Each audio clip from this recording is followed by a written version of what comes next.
Bonjour, je suis Cyril Guèze, directeur des risques chez Delta Assurance depuis 11 ans, au sein du département risques financiers.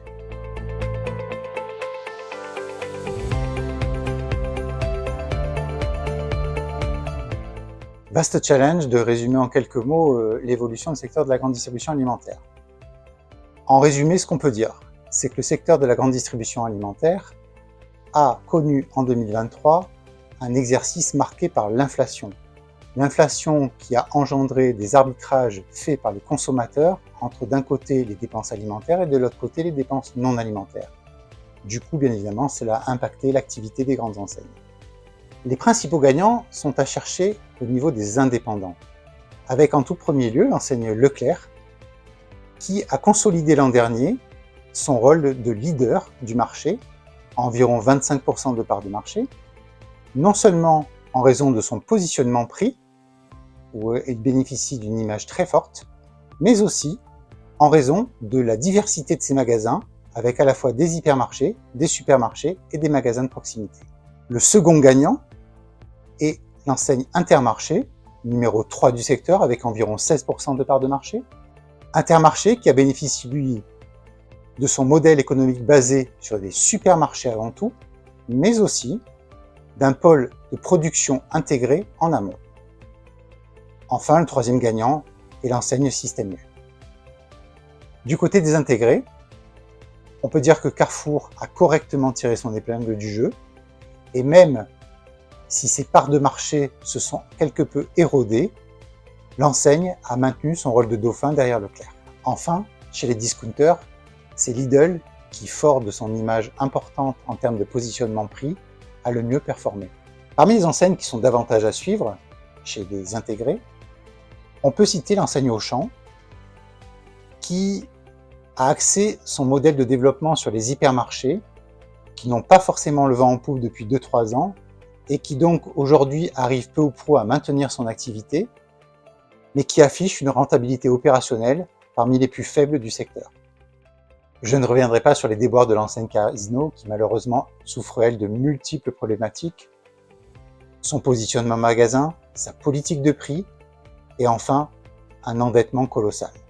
Pour terminer, je citerai l'enseigne Aldi, qui, depuis le rachat en 2020 des magasins Leader Price, n'a toujours pas encore trouvé son point d'équilibre en France, mais qui reste soutenu financièrement de façon importante par sa maison mère allemande, qui est de très bonne qualité.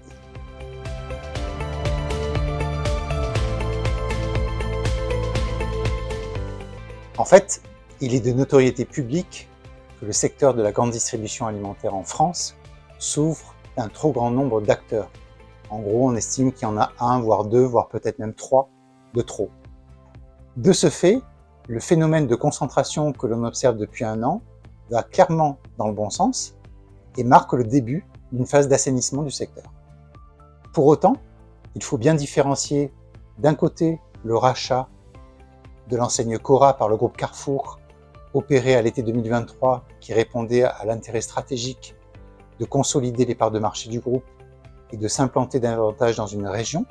De l'autre côté, le rachat de 300 magasins environ du groupe Casino par le duo Auchan plus Intermarché au printemps 2024, et qui répondait là à une opportunité de marché, à savoir le démantèlement du groupe Casino. À noter qu'à l'issue de ce rachat, les fameux 300 magasins dont on parle, dont en gros 200 vont tomber dans l'escarcelle d'Intermarché et une centaine dans l'escarcelle d'Auchan, Intermarché devrait repasser devant Carrefour et donc prendre la place de numéro 2 du secteur. Juste quelques mots pour conclure sur le groupe Casino, qui a quand même fait l'actualité, qui continue de la faire aujourd'hui. Ce groupe délesté de ses hyper et supermarchés, donc vendus à Auchan et Intermarché, comme on l'a vu, se recentre aujourd'hui, dans sa nouvelle mouture, sur tout ce qui est proximité et veut devenir un leader de la proximité, avec les enseignes Monoprix, Franprix, Vival et Petit Casino. Ce groupe a été donc repris en avril 2024, avec à la clé un abandon de créances important de près de 5 milliards d'euros et des apports en capital à hauteur de 1,2 milliard. Aujourd'hui, j'allais dire, le plus dur commence pour le groupe, certes recentré sur la proximité, mais il va devoir restaurer son image, il va devoir redresser son exploitation, il va devoir rénover ses magasins et il va aussi devoir gérer un plan social qui s'annonce lourd. Tout cela sera à suivre dans les prochaines semaines, dans les prochains mois.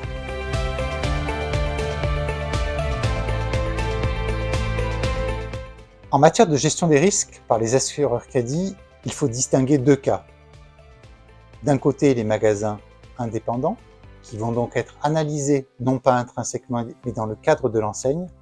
En effet, le risque des défaillances est très faible et le soutien des enseignes n'a jamais été démenti. Donc les assureurs crédits n'ont aucun souci par rapport à ces magasins indépendants. Deuxième point, les magasins franchisés. Les magasins donc qui dépendent des enseignes intégrées.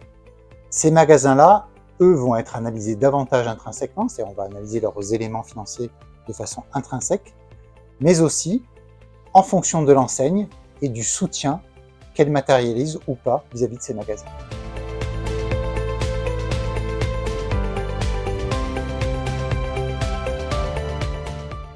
Nous avions été l'un des premiers, il faut le savoir, à alerter nos clients dès l'automne 2022 sur les difficultés du groupe Casino. Donc bien évidemment aujourd'hui, nous continuons de sensibiliser nos clients sur le risque lié à la grande distribution. Et pour ceux qui ont des contrats d'assurance crédit, nous leur recommandons d'intégrer dans leur activité assurable la grande distribution alimentaire.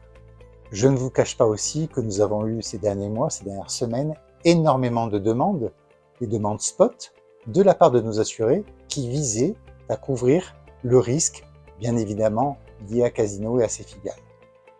Par ailleurs, nous demandons aussi aux assureurs crédits, dans le cadre de renouvellement de programmes sur des clients qui travaillent avec la grande distribution, de nous faire des propositions de renouvellement qui intègrent la grande distribution dans le périmètre assurable.